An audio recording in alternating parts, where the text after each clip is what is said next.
Oi macumbeiro e oi macumbeira, oi para você que não é nem macumbeiro e nem macumbeira, mas que está me seguindo porque gosta do que eu estou falando. Eu sempre começo meu vídeo assim, você sabe quem eu sou. Newton Almeida, sacerdote do Centro Espírita João Vicente, terreiro de Umbanda que fica no Rio de Janeiro, na zona sudoeste, no bairro de Senador Camará. A gente está promovendo esse ciclo de estudos de mitos africanos baseados nesse livro aqui, Mitologia dos Orixás, do Reginaldo Prandi.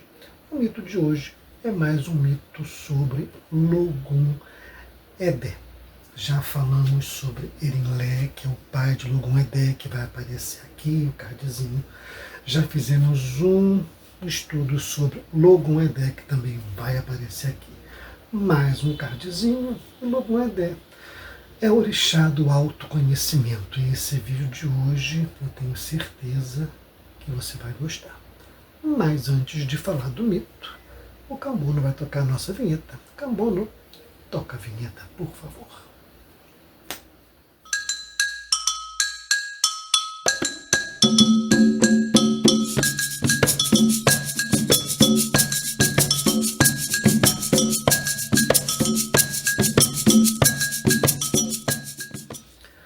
O Cambono tocou a vinheta e a gente está de volta com o orixá.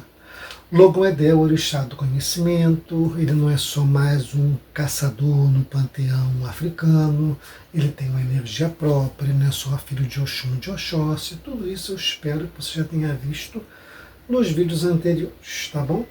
E o mito de hoje vai reforçar essa ideia do Logum Edé, que traz a questão do necessário, do imperioso autoconhecimento para que você seja uma pessoa serena, tranquila, adaptada ao mundo e a tudo que o mundo exige de você. O mito, ele é curtinho, mas eu vou adiantar, ele precisa de atenção, tá? Mas eu ajudo você a chegar lá. Vamos lá. O mito de hoje, o título é Logum Edé rouba segredos de Oxalá. Como que isso acontece? Logum Edé, nesse mito, ele é um caçador, um homem muito bonito, mas um homem ao mesmo tempo infeliz, um homem ganancioso, um homem soberbo, solitário, mas que as pessoas bajulam, porque ele era um homem muito bonito. Tá? E assim ele vivia a vida dele, solitária, infeliz, mas bonito. E aí um dia, Oxalá conheceu essa pessoa e achou que poderia ajudá-lo, levou-o para sua casa. Por causa da questão da infelicidade dessa pessoa, Oxalá achou que podia, com a sua sabedoria, ajudá-lo. Tá?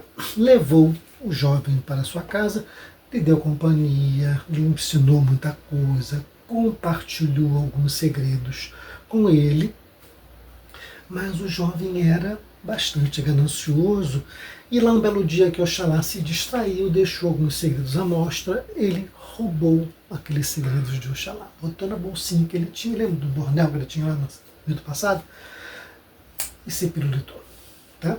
Saiu levando os segredos de Oxalá com ele. Passou um tempo, lógico, Oxalá veio descobrir o que aconteceu, ficou muito, mas muito chateado, tá? O que Oxalá fez? Procurou lá o aconselhamento, procurou o oráculo e ele decidiu que ele lançaria um feitiço em cima de Logum Edé para castigá-lo. O feitiço que ele lançou foi de que ele até poderia usar os feitiços porque ele os roubou, mas quando ele usasse um feitiço, um segredo que era de Oxalá, na mesma hora a pessoa beneficiada reconheceria e falaria: que maravilha o poder de Oxalá.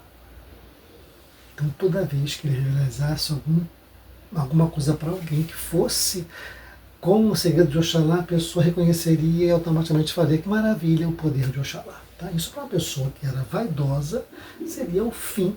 Tá? Fazer alguma coisa, mas o título ser da outra. Só que Oxalá pensou, disse assim: isso esse castigo ainda não está bem aplicado, eu quero mais. E aí lançou um outro feitiço para castigar Logoedé. Ele disse: você, a partir deste momento, vai ser por um tempo homem, por um tempo mulher, para que você nunca se sinta completo. Oxalá não estava satisfeito com o castigo que ele aplicou. Ele pegou e disse: a partir desse momento, além disso tudo, você vai viver durante um certo tempo da pesca do rio e durante um certo tempo da caça da floresta, para que você nunca esteja satisfeito.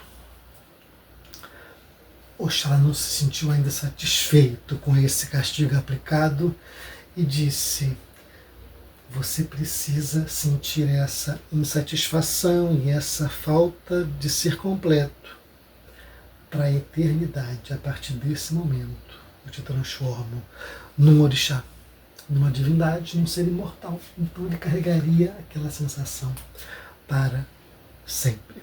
Esses foram castigos de Oxalá, porque Logoedé roubou os seus segredos. E o mito acaba aí.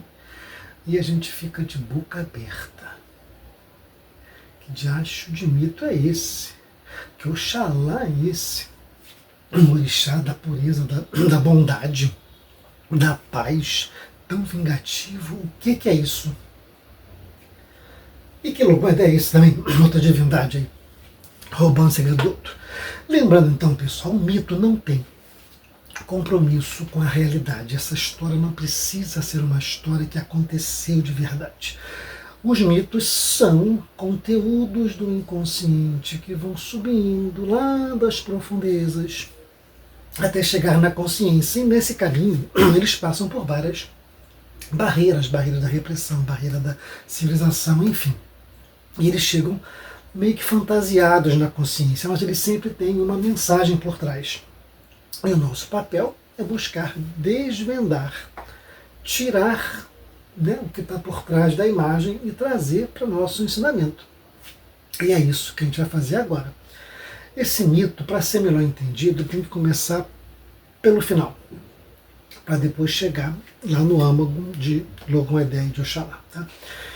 E ele fala da necessidade do autoconhecimento, da necessidade do auto-perdão, e eu vou explicar por que essa sensação de falta de ser completo, essa insatisfação que ele fala que Logoedé sentiria para a eternidade, nada mais são do que tudo aquilo que a falta de conhecimento, de autoconhecimento, provoca na gente. Uma pessoa que não se conhece, uma pessoa que está sempre na dúvida, que está sempre insatisfeita, ela nunca se entende porque ela não se permite ou não começou esse autoconhecimento. Então imagina aquela pessoa que você não consegue agradar, ela está sempre encontrando defeito em alguma coisa. Mas o que você quer, afinal? Ela falou, não sei. E você dá isso, ela não gosta, você dá uma sugestão, ela nunca aceita, ela nunca está se sentindo bem. E essa coisa do recomeço, ser 6 meses homem, 6 meses mulheres, 6 meses mulher, é aquela pessoa que está sempre recomeçando. Imagina se fosse um relacionamento. Dali a um tempo mudou o gênero, tem que recomeçar de novo, mudou de novo e tem que recomeçar de novo. Ela está sempre inadaptada, ela está sempre incompleta, ela nunca consegue se encaixar em lugar nenhum. É uma pessoa que não se conhece, não sabe o seu potencial, não sabe nem o que ela quer. Tudo isso é a falta do autoconhecimento que a gente não se permite dar. Uma pessoa que ora tem que comer da caça, ora tem que comer da pesca, também ela nunca está se sentindo satisfeita com nada. Isso é muito difícil, conviver com alguém assim e ser alguém assim. Então imaginem os efeitos que a falta de autoconhecimento traz para a pessoa. E a gente precisa entender então que lá no início do mito, Oxalá e Logoedé, na verdade, são instâncias, momentos psicológicos diferentes de uma mesma pessoa que estão em desarmonia por causa da falta do autoconhecimento.